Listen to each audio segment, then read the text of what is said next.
안녕하세요 유튜브 시청자 여러분, 제자르입니다. 손흥민 선수의 모든 소식 전해드리는 제자르의 오늘 첫 번째 영상이 되겠습니다. 이번 영상은 상당히 재미있을 것 같습니다. 일단 손흥민 선수가 어제 엔제 감독을 살려줬다고 할 수 있겠죠. 왜냐, 유로파리그 16강에서 탈락한다면 엔제 감독이 아웃될 것이다 라는 현지 보도가 나올 만큼 엔제 감독은 위기였습니다. 실제로 전반전 20분까지 엔제 감독은 위기였는데요.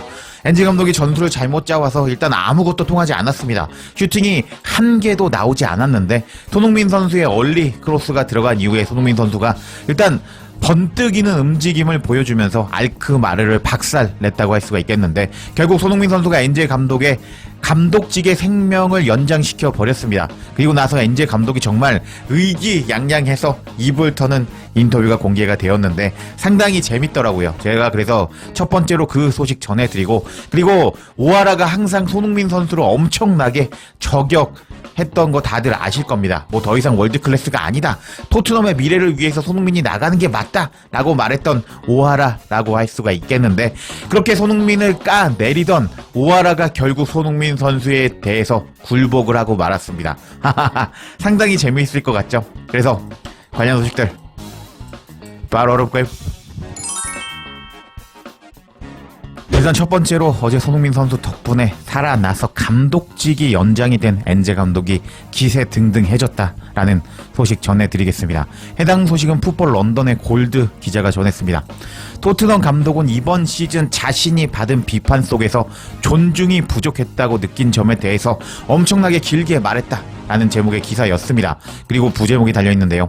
엔제 감독은 이번 시즌 토트넘의 감독으로서 자신에게 가해진 비판의 방식에 대해서 격렬하게 반박을 쏟아냈다 하면서, 이제 골드 기자가 엔제 감독 왜 그러지? 왜 이렇게 혼자 열폭했지? 하면서 엔제 감독이 이제 말했던 것에 대해서 전하기 시작합니다. 내용이 상당히 재밌거든요. 그래서 제가 재미있게 설명드려 보도록 하겠습니다. 59세의 감독 엔제 감독은 토트넘을 지난 시즌의 프리미어리그 5위로 이끌었고 최근 5년간 한 시즌을 완주한 첫 번째 감독이 되었다. 이번 시즌은 더 험난한 길이 예상이 되었는데, 엔제 감독은 토트넘을 유로파리그 8강과 카라바오컵 4강으로 이끌었지만 부상으로 인해 약화된 선수단이 프리미어리그에서는 심각하게 기복 있는 모습을 보여주었다. 프리미어리그에서 두 번째로 많은 골을 넣었음에도 불구하고 엔제 감독의 토트넘은 이번 시즌 28경기에서 14패를 기록하면서 리그 13위에 머물고 있다. 세계에서 가장 인기 있는 프리미어리그의 집중적인 비판을 피할 수는 없었던 엔제 감독인데, 엔제 감독은 그것이 자신의 일상에 영향을 미치도록 두지 않겠다고 말했다. 엔제 감독은 다음과 같이 말했다.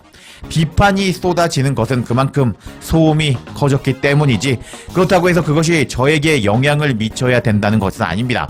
저는 이전에도 여러 번 말했는데요. 그런 비판이 저를 걱정하게 만들지 않습니다. 사람들이 감독 직책을 어떻게 바라보는지, 특히 나라는 사람을 어떻게 생각하는지 확신할 수는 없지만 부정적인 결과가 나오면 제가 내일을 걱정할 것이라고 생각하는 것 같습니다. 근데 저는 그러지 않습니다. 나는 그런 방식으로 삶을 살지 않습니다. 저는 그렇게 말하지 않고 있고 그렇게 생각하지도 않습니다. 저는 커리어 내내 제가 내 일을 사랑하고 매일 아침 일어나서 도전을 받아들이고 가능성을 살펴보고 계속 나아가는 모습을 보여주었습니다. 저는 소음이 많지만 그에 대한 두 가지 시각이 있다고 생각합니다. 하나는 제가 하는 일에 대한 비판적인 분석이고, 또 다른 하나는 압박을 받는 감독의 이야기 자체를 즐기는 것이라고 생각합니다. 후자의 경우 사람들은 그런 것에 흥분합니다. 감독이 압박을 받고 그렇게 터져 나오는 기사들에 흥분한다고 생각하는데요. 어떤 사람들은 정말 이상한 이유로 그런 과정을 즐기는 것 같습니다. 그들에게 저는 다른 사람이든 특정한 상황으로 몰아 넣으려고 할수록 그들에게 만족감을 주는 것 같습니다. 하지만 그런 비판들은 제 세계에 영향을 미치지 않습니다. 어젯밤에 무슨 일이 있었던지 간에 저는 집에 가서 저의 아이들에게 학교 연주회가 어땠는지 물어보면서 일상적인 대화를 할 겁니다. 아무리 비판이 있더라고 하더라도 저의 삶은 계속됩니다. 그것이 너무 부담스러워서 전부 차단하거나 반응해야 할 정도는 아닙니다. 왜냐면은 저는 신경 쓰지 않기 때문입니다. 라고 엔제 감독은 아무리 비판이 자신에게 강하게 들어와도 나는 축구와 내 개인적인 생활에 영향을 미치지 않게 확실히 선을 긋고 생활하고 있었다. 아무리 비판이 들어와도 나는 멘탈이 깨지지 않았다 하면서 의기양양한 모습을 보여주었습니다. 그리고 이제 골드 기자가 상황을 설명하는데요. 엔젤 감독이 전 세계를 돌아다니면서 이제 축구 클럽을 지도했던 배경 때문에 자신에 대한 비판이 더 강하게 들어왔는지에 대한 질문을 받았을 때 엔젤 감독은 일본에서 리그 우승을 거둔 후에 유럽에서 감독 경력을 시작했고, 그리고 셀틱에서 우승을 하면서 같은 성과를 낸 것이 영향을 미쳤는지에 대한 질문에 엔젤 감독은 기자들 앞에서 감정이 실린 긴 독백을 쏟아내기 시작했다라고 말하기 시작합니다. 그리고 또 엔젤 감독이 그동안 이제 너무 비판이 힘들었는지 이제 긴 독백을 하기 시작합니다. 제가 이런 식으로 말을 한다면 사람들은 제가 피해자 코스프레를 한다고 말할 겁니다. 근데 저는 그런 의도가 100% 존재하지 없습니다. 그런 요소가 존재하지 않는 것이 사실입니다. 의심할 여지가 없습니다. 제가 예를 하나 들어볼까요? 여기 계시는 기자들은 소수니까 솔직하게 이야기할 수 있을 것 같습니다. 어떤 직업을 가지고 있던 기자든 배공강이든 그리고 경찰이든 변호사든 의사든지 간에 26년에서 27년 동안 그 일을 해왔다면 그 사람이 그 직업에 대해서 상당한 이해의 도를 가지고 있다고 생각하는 게 정상이지 않을까요? 그 사람의 직업에 대한 지식을 의심할 수가 있을까요?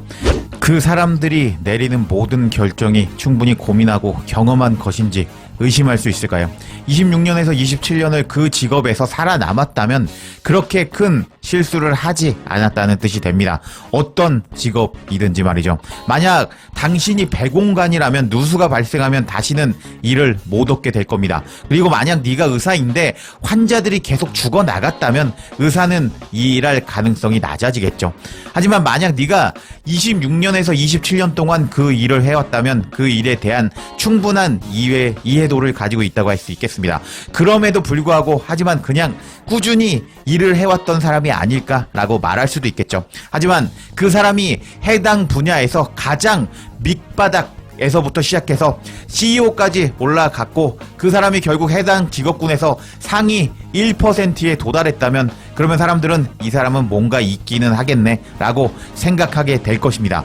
공장 바닥에서 시작해서 해당 분야의 상위 1%까지 올라간다는 것은 절대 쉽지 않다고 할 수가 있겠는데요. 그리고 저는 여기서 전문성이 아니라 레벨을 말하는 것이라고 할 수 있겠습니다. 그런데도 사람들은 이제 그 사람의 한계를 넘었다라고 말한다면 그래, 제가 인정한다고 칩시다. 근데 제가 8위로 끝난 클럽을 첫 시즌 만에 5위로 끌어올렸습니다. 이 모든 걸 이루고도 사람들이 엔젤 감독은 이제 한계에 부딪혔다. 그가 뭘 하든지 간에 모든 방식이 통하지 않는다. 엔젤 감독의 축구 철학은 틀렸다. 라고 말한다면 다른 어떤 산업에서도 근데 그런 식으로 아마 말하지는 않을 겁니다. 그의 성과에 대해서 비판할 수는 있어도 그런 식으로 그 사람, 의사건 배공관이든 뭐 다른 직업의 사람을 매도하진 않을 겁니다. 제 이름을 구글에서 검색해보세요. 어떤 헤드라인 제목들의 기사들이 쏟아지는지 그 헤드라인 제목들의 기사들을 벽에 붙여놓고 보면 뭔가 좀 안 맞는 것 같은데 라는 생각이 들 겁니다. 하지만 현실이 그렇습니다. 우리가 사는 세상이 그렇다는 겁니다. 당연히 경기 수준이 높아질수록 면밀한 평가가 따라올 것이고 그것이 성공과 발전의 대가가 아닌가요? 라고 생각할 수 있습니다. 맞습니다. 하지만 차이가 있습니다. 모든 수준에서 경기력에 대한 비판이 분석적으로 존재하고 더 높은 수준으로 올라갈수록 더 많은 것이 걸려 있다는 것도 사실입니다. 축구 감독은 제쳐두고 저도 뭐 그렇게 생각합니다. 누군가 저 사람은 뭘 하는지 전혀 모르겠다. 플랜 B도 없고 고집만 부리고 그의 감독의 전술이 통하지 않는다. 그 감독의 한계를 넘어섰다 라고 말할 수 있을까요? 그런 비판은 어디에서 나오는 걸까요? 제가 감독 생활을 시작했을 때 태어나지도 않은 사람들이 저를 비판하고 있더라고요. 저는 96, 97 시즌부터 감독 생활을 시작했습니다. 제가 바로 속한 세계의 일부라는 것을 받아들여야 됩니다. 저는 그것을 받아들이는데 그렇다고 꼭 그것에 반응하진 않습니다. 저는 그런 의미 없는 비판들을 웃어 넘길 수 있습니다. 왜냐하면 너무 터무니없다고 생각하기 때문입니다. 그런 터무니없는 비판들이 저라는 사람을 바꾸지 못할 것인데요. 모든 사람들이 그 사실을 알고 있습니다. 무슨 일이 일어나든지 간에 저의 커리어는 계속될 것입니다. 그러니까 제 답변이 그렇죠. 그쵸? 하면서 엔제 감독은 열폭하면서 이렇게 감히 내가 26년, 27년째 감독인데 그때 당시에 태어나지도 않은 것들이 지금 나를 비판하고 있었다. 뭐 나의 축구 철학, 내가 한계에 부딪혔다고, 내가 플랜 B가 없다고, 내가 유로파리그 16강에서 8강 올라가는 거 봤지? 라고 의기양양한 모습을 보여주었습니다. 와, 상당히 재미있다고 할 수가 있겠죠. 이렇게 엔제 감독의 긴 독백이 끝이 났자 골드 기자는 다음과 같이 코멘트했습니다. 그렇게 엔제 감독의 독백은 끝이 났고 엔제 감독의 반박에도 불구하고 그것은 털어놓는 과정 자체가 엔제 감독에게도 외부 세계를 향한 것이던 간에 일종의 해방감을 주는 것처럼 보였다. 결국 엔제 감독은 토트넘에서의 시간이 자신이 직면한 도전들이 아니라 그가 남긴 결과와 우승 트로피로만 평가될 것이라는 사실을 알고 있다. 그런데 엔제 감독은 그 과정에서 단지 조금의 존중이라도 받고 싶을 뿐이었다 라면서 약간 비판적인 목소리로 엔제 감독이 이제 뭐 쓸 때 이상으로 열폭을 했다라고 말하는 모습을 보여주었습니다. 와, 상황이 엔제 감독의 상황이 상당히 재미있게 흘러간다고 할 수가 있겠는데요. 물론 뭐 엔제 감독의 전술이 통한 것도 맞습니다. 근데 결국 엔제 감독의 전술이 통하게 만든 것은 손흥민 선수의 존재 덕분이라고 할 수가 있겠는데요. 여하튼 엔제 감독이 다시 이렇게 기세가 올랐거든요. 계속 제 유튜브 댓글에 토트넘 우승 못한다 라고 부정적으로 댓글 다시는 분들 계신데 인생은 원래 부정적으로 생각하면 아무것도 안 됩니다.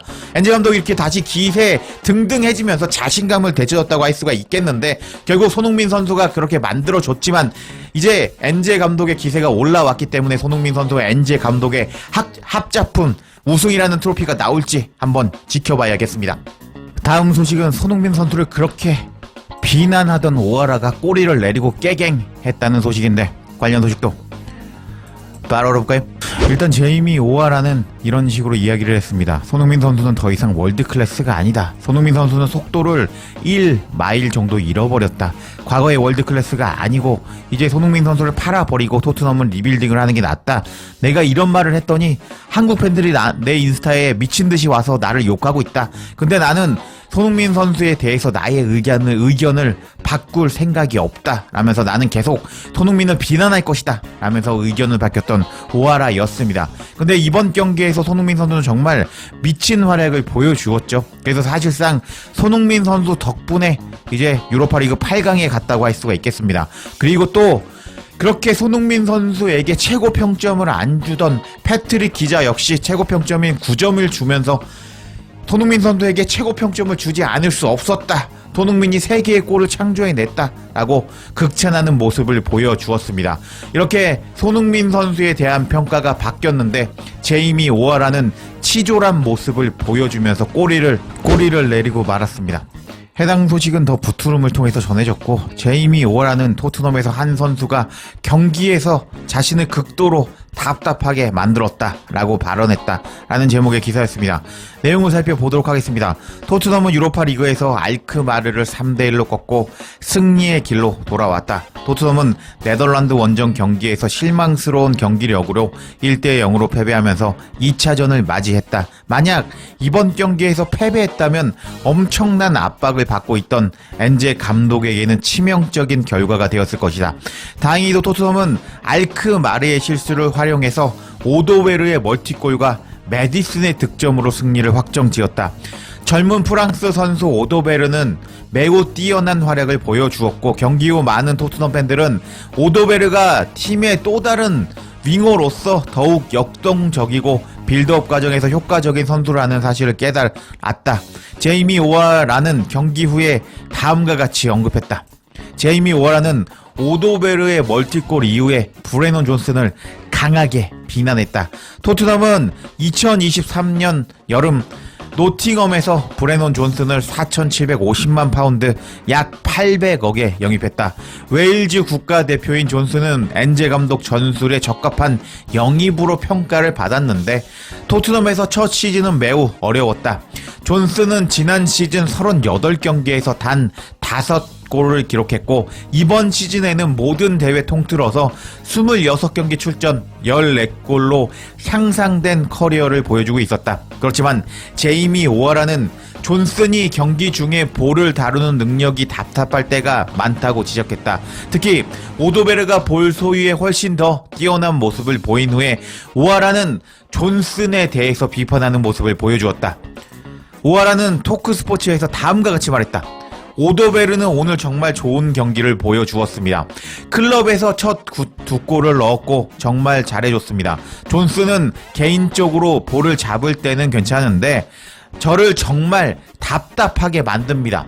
하지만 오도베르는 좀 더 다양한 능력을 갖추고 있습니다. 존슨은 골을 넣는 선수라고 할 수가 있는데요. 근데 제가 원하는 것은 존슨이 공을 잡았을 때 더 많은 것을 보여주는 것입니다. 상대를 제치고 돌파하는 모습을 보고 싶습니다. 존슨은 뛰어난 침투 능력을 가지고 있는데 메디슨이나 다른 선수가 찔러 주기를 원하는 것 같습니다. 후방에서 침투하는 능력은 존슨의 훌륭한 장점이기는 합니다. 근데 토트넘에서 매주 윙어로 선발로 나오고 싶다면 공을 잡았을 때 뭔가 더 만들어줘야 됩니다. 과거 토트넘에서 측면 자원들이 그랬는데요. 베일, 레넌, 지놀라 같은 선수들이 그런 모습을 보여주었습니다. 하면서 존슨이 공을 잡을 때마다 답답하다. 오도베르가 훨씬 잘한다 라면서 존슨을 비난하는 모습을 보여주었습니다. 이렇게 오하라가 존슨을 비난하는 모습을 보여주자 더 부트룸은 다음과 같이 코멘트했습니다. 오도베르는 이제 토트넘의 주전 자리를 차지할 가능성이 높은데 존슨에게는 상당히 나쁜 소식이다. 존슨은 벤치에서 다시 주전 자리를 되찾기 위해서 경쟁해야 하지만 존슨의 플레이 스타일은 토트넘에 큰 도움이 될 수 있다. 노팅엄 선수였던 존슨은 공격 상황에서 마무리 능력이 뛰어나다는 것이 입증이 되었다. 존슨은 이번 시즌 14골을 기록했는데 이는 누구나 할 수 있는 능력이 아니다. 물론 존슨은 가끔 답답한 모습을 보여주는데 공을 다루는 기술이 더 발전시켜야 되는 존슨이라고 할 수 있다. 만약 존슨이 토트넘에서 피니셔로서 역할을 완벽히 수행할 수 있다면 엔제 감독에게는 더 큰 자산이 될 수 있다 하면서 일단 이 기사는 존슨이 그래도 뭐 골은 잘 넣잖아 라면서 존슨이 이제 조금 더 발전하면 도움이 될 수 있다 라고 코멘트하고 있는데요. 근데 본질은 몰랐습니다. 반대편에서 만들어줘야 받아먹을 수 있는 존슨이라고 할 수가 있겠는데 여하튼 이렇게 존슨이 더 발전해야 된다라고 말하는 더 부트룸이었습니다. 여하튼 더 부트룸의 기사에서 제이미 오하라의 발언을 보면요. 손흥민 선수를 그렇게 까던 제이미 오하라였습니다. 뭐 손흥민 선수 필요 없다. 손흥민 선수 나가라. 더 이상 월드 클래스가 아니다. 라고 말했던 제이미 오하라라고 할 수가 있겠는데 정말 웃긴 것이 아님 원래 축구 전문가로서 분석을 하고 비판을 하려면은 못했을 때는 못한다고 비난을 하더라도 잘한다면 잘했다 라고 말할 수도 있는 게 공정하고 상식이 있는 전문가 비판가라고 할 수가 있습니다. 근데 제이미 오하라는 요번에 손흥민 선수가 이제 토트넘의 멱살을 잡고 끌어올려서 8강에 올려놨는데 이제 기존까지 자신이 손흥민 선수를 비판하던 사람이어서 그럴까요? 손흥민 선수를 언급하는 것 대신에 이제 비판의 타겟을 존슨으로 바꾸면서 존슨만 비판하고 욕하는 모습을 보여주었습니다. 와, 이런 이제 오하라의 상황을 보면요. 오하라가 지금 손흥민 선수의 활약을 보고 사실상 꼬리를 내렸다. 손흥민 앞에서 굴복했다 라고 할 수가 있겠습니다. 조금 오하라가 약간 치졸한 전문가라고 할 수가 있겠는데요. 아마 또 오하라는 손흥민 선수가 조금만 못하면은 그거 봐라 손흥민 선수 월드클래스 아니다 라고 말할 것 같기는 하지만 일단 이번 주에는 손흥민 선수가 이렇게 치타 모드를 보여주면서 이 일본 선수의 실수를 이끌어냈고 사실상 팀을 승리하게 만들었습니다. 여하튼 손흥민 선수의 활약이 그동안 손흥민 선수를 대표적으로 비난했던 전문가 오하라의 입마저 다물게 만들면서 역시 손흥민이다. 손흥민은 월드 클래스다. 라는 것을 알 수 있는 이번 주중 경기였는데요. 이렇게 자신의 가치를 증명하고 폼이 올라온 것을 보여준 손흥민 선수가 이번 주말 경기에서도 이제 좋은 모습을 보여주기를 기원하면서 이번 영상 마치겠습니다.